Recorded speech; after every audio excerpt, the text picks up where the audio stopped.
Hello students, welcome to my study YouTube channel future flash classes. मैं हूं आपका दोस्त विश्वनाथ चौहान और आज मैं आपको मैथ क्लास 10th के चैप्टर नंबर 1 से टाइप नंबर 3 का एक्सरसाइज नंबर 1 से टाइप नंबर 3 के क्वेश्चंस को बताऊंगा। टाइप नंबर 3 के क्वेश्चंस जो कि एग्ज़ाम में आते हैं। तो देखिएगा, क्वेश्चन आपके सामने स्क्रीन पर है।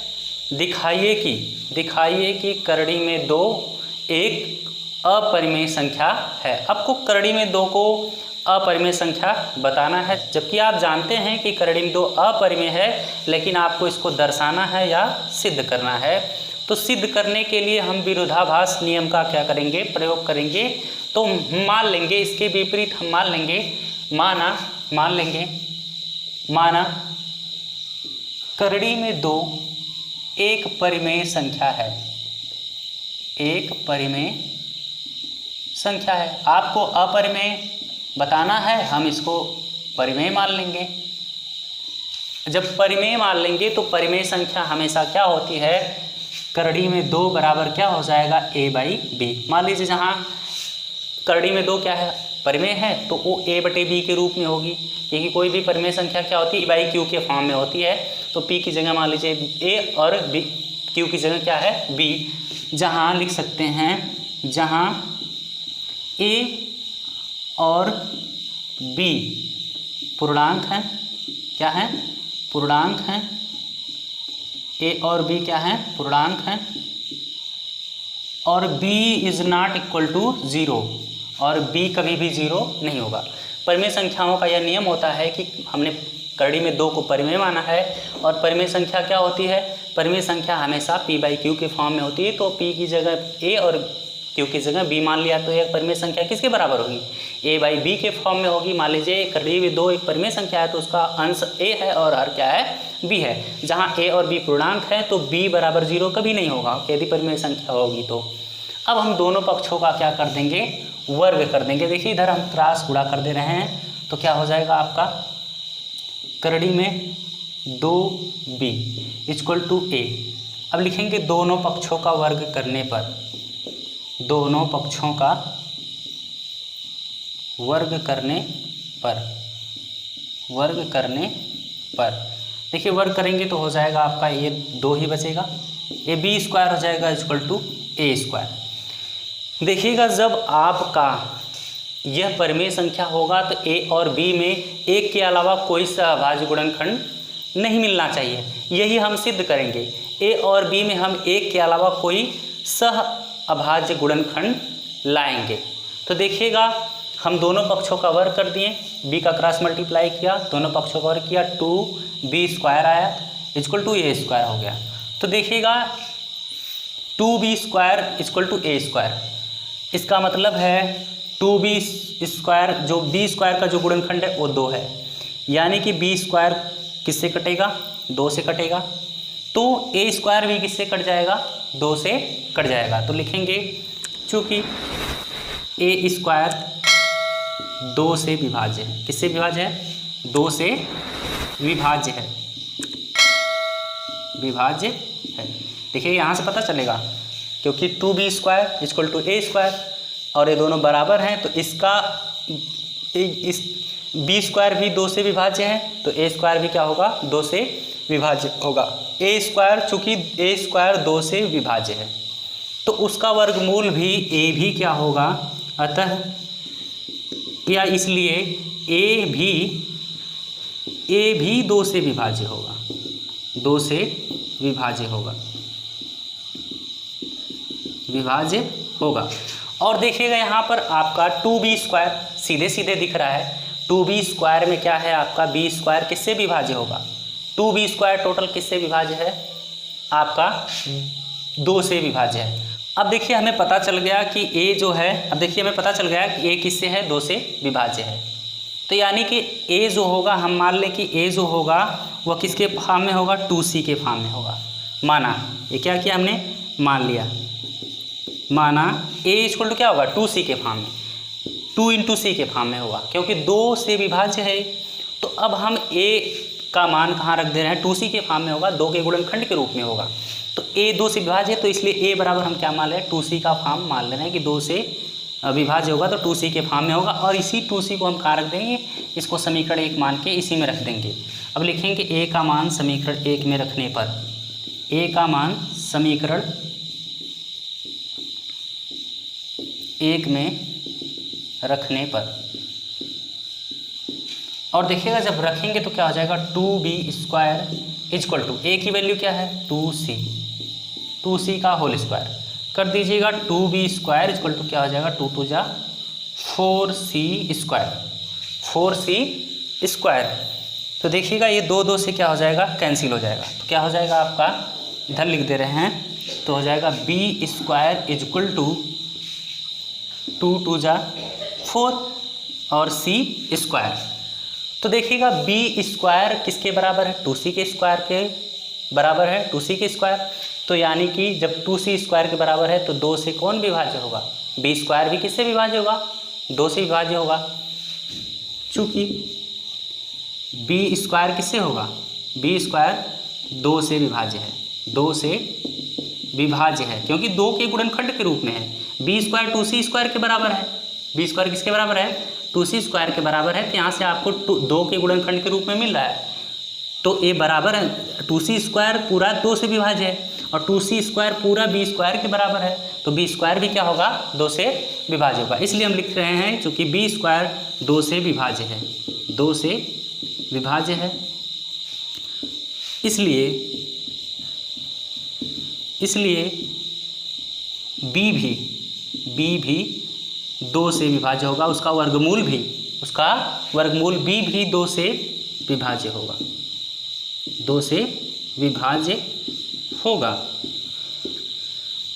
अब देखिएगा हमें क्या मिला, a भी 2 से विभाज्य हो जा रहा है और b भी 2 से विभाज्य हो रहा है, यानी कि a और b का जो सह अभाज्य गुणनखंड मिला वो 1 के अतिरिक्त क्या मिल रहा है, 2 मिल रहा है।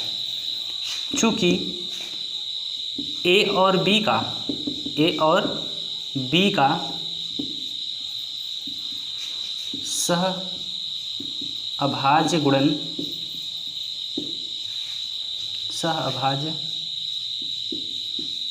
गुणन या गुणज 1 के अतिरिक्त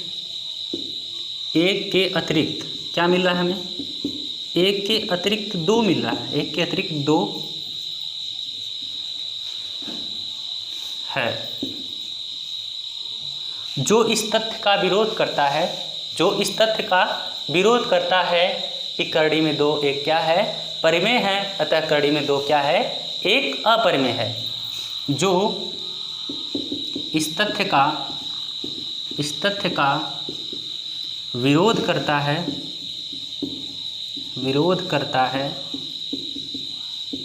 कि करड़ी में 2 एक परिमेय संख्या है,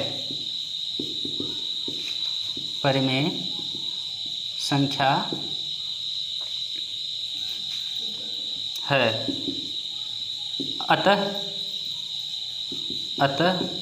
करड़ी में 2 एक अपरिमेय संख्या है।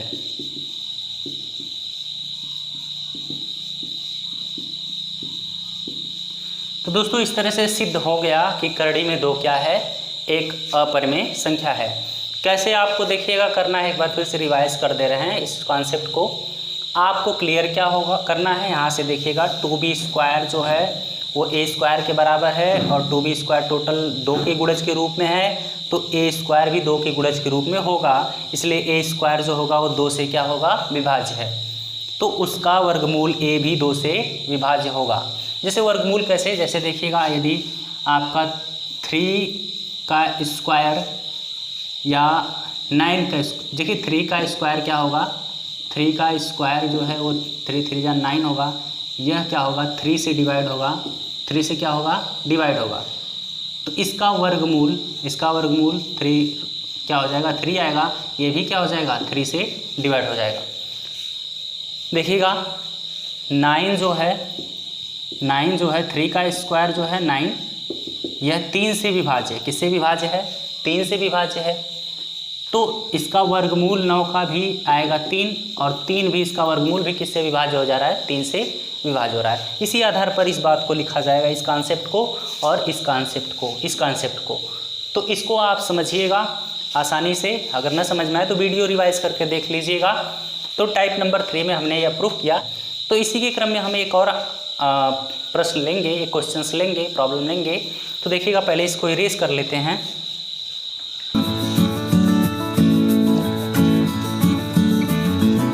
तो देखिएगा, इसी के क्रम में हम एक और क्वेश्चन ले रहे हैं, एक और प्रश्न ले रहे हैं जो आपके सामने स्क्रीन पर है। दिखाइए कि 3 करड़ी में 2 एक अपरिमेय संख्या है। यहाँ भी हमें दिखाना है कि 3 करड़ी में 2 क्या है, एक अपरिमेय संख्या है।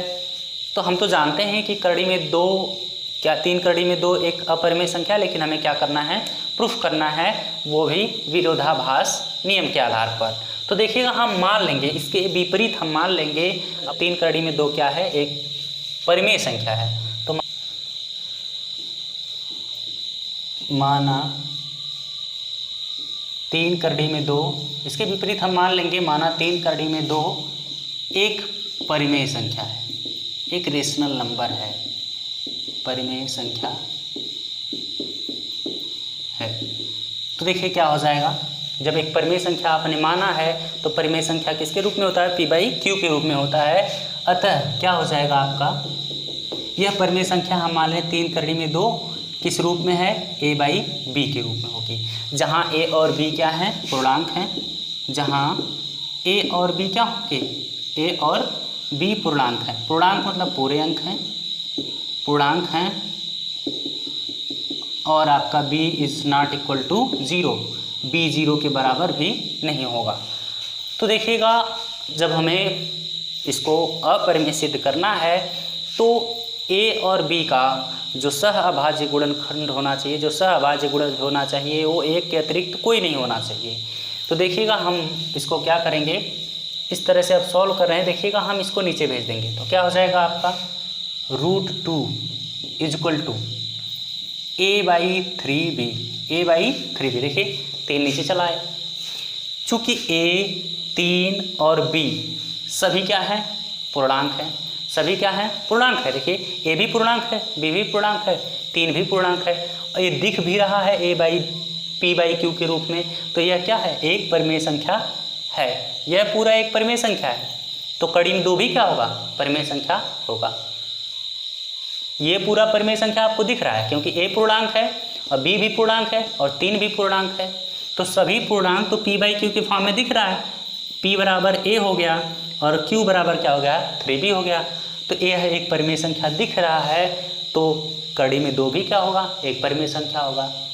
जबकि यह विरोधाभास है कि कड़ी 2 एक परिमेय संख्या है।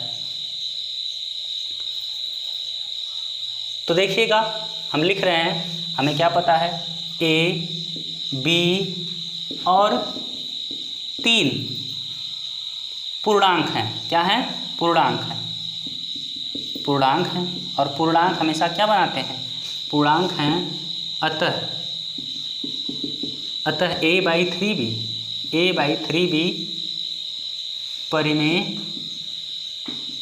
परिमेय संख्या है। सीधी सी बात है, दिख भी रहा है p/q के फॉर्म में, तो a/3b एक क्या होगा, परिमेय संख्या होगा। तो देखिएगा, ये परिमेय संख्या हो गया। तो चूँकि a, b और 3 पूर्णांक है, अतः a/3b परिमेय संख्या है।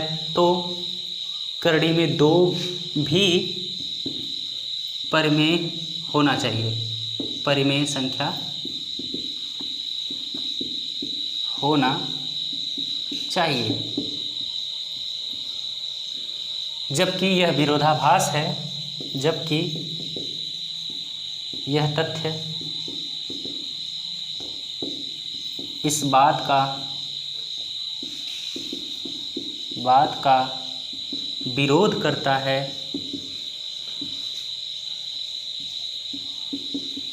है कि करड़ी में 2 एक परिमेय है।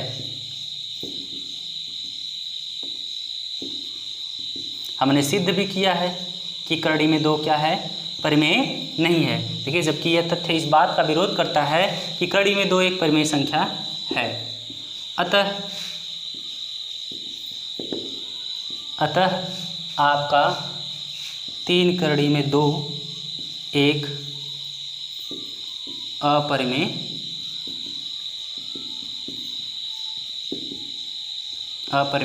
है। क्यों? क्योंकि अपरिमेय के साथ किसी संख्या का यदि गुणा हो तो वह भी क्या हो जाता है, अपरिमेय। अपरिमेय संख्या के साथ यदि किसी संख्या का गुणा हुआ, किसी नंबर का गुणा हुआ, तो वह क्या होगी, अपरिमेय हो जाएगी। जैसे कि यदि करड़ी में 5 क्या है, अपरिमेय है, इसके साथ आप क्या करिए, इसके साथ आप 2 का मल्टीप्लाई करिए तो ये भी क्या रहेगा, अपरिमेय ही रहेगा, ना कि परिमेय हो जाएगा। इसी तरह हमने पिछले क्वेश्चन में प्रूफ किया था कि √2 या करड़ी में 2 क्या है, अपरिमेय है, तो 3 करड़ी में 2 भी क्या होगा, आपका अपरिमेय होगा। देखिए, जबकि यह तथ्य इस बात का विरोध करता है कि करड़ी में 2 एक परिमेय संख्या है, अतः आपका 3 करड़ी में 2 भी एक क्या होगा, अपरिमेय होगा। तो दोस्तों, आज के वीडियो लेक्चर में और टाइप्स में 2 ही क्वेश्चंस, इसी टाइप के सभी क्वेश्चन हैं, आप उनको सॉल्व करिएगा, लगाइएगा। यदि जो क्वेश्चंस, जिस टाइप के क्वेश्चन आपको अपरिमेय सिद्ध करने वाले समझ में न आते हों, आप उन क्वेश्चंस को कमेंट बॉक्स में कमेंट करिएगा और हमसे पूछिएगा। हम उस क्वेश्चंस का सॉल्यूशन इसी तरह वीडियो के रूप में आपको प्रोवाइड करेंगे। तो यदि आपको यह वीडियो अच्छी लगी हो, यह क्वेश्चन आसानी से समझ आया हो, तो आप हमारे चैनल को सब्सक्राइब तथा बेल आइकन को प्रेस कर लीजिएगा। साथ ही हमारी वीडियो के लिए लाइक, शेयर तथा कमेंट जरूर करिएगा। थैंक यू, धन्यवाद।